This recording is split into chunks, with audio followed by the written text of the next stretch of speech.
Welcome back to another video of Crochet with Love. So I am replying to one of the comments that I got in one of my last videos on how to fasten off and tie off any extra parts to our plushies.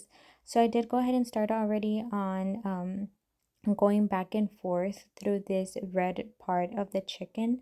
I don't know chicken vocabulary, but it's the red top of the chicken that they have, and it's just for you to go back and forth through it. I do like going one stitch in from the red and one stitch in from the body of the chicken, just like this that I'm doing now, going back and forth through it.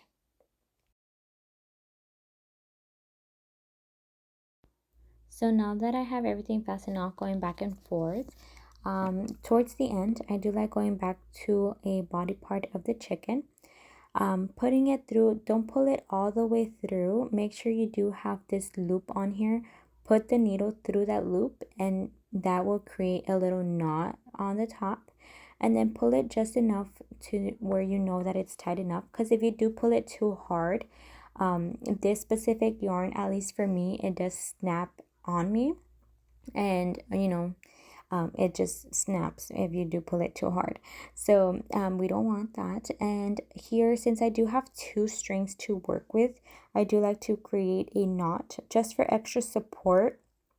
I do like to do double knot, and then I do like going back through the ends of the body part just to make sure that I do have everything ready and nothing's gonna fall off.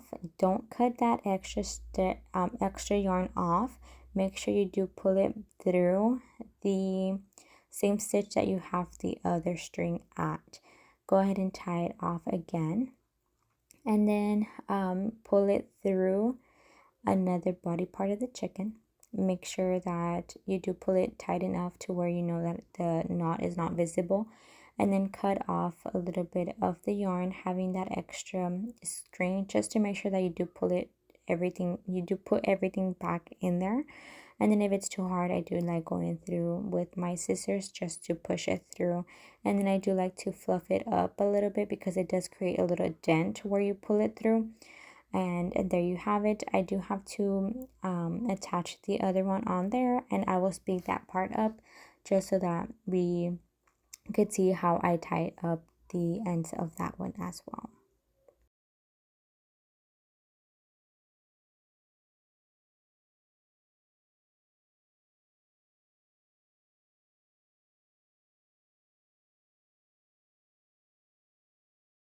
Now I did go ahead and do the same process, just leave a little loop so that way I'm able to fasten off towards the end, and then I will explain. If you don't have two strings like I did for each section, I will be explaining how you could do it with just one string. I did want to add on here that you are doing great. Even though your work does come undone, don't worry about it. Keep on learning, and happy crocheting. This one was for this one, the ending yarn, and this one was this one. What you can also do is combine these two extra yarns on the ends, tighten it up. If you only have one string, you could do that. Tighten it up, and then just fasten off as well. So like, let's say if you only have one string to work with and not both, you know how I was tying it on here for both. If you only have one string to work with, do the same process, and then make sure that you don't cut this one off, and you bring it out through another body part, and then bring this ends out through another body part, and then tying it off like this, like I did it now. And that way it's extra secure with both ends of each section tied off on the ends. So like, let's say since you were tying off bunny ears, if you only had one string for both, don't cut off the one that you already tied on the body of the bunny.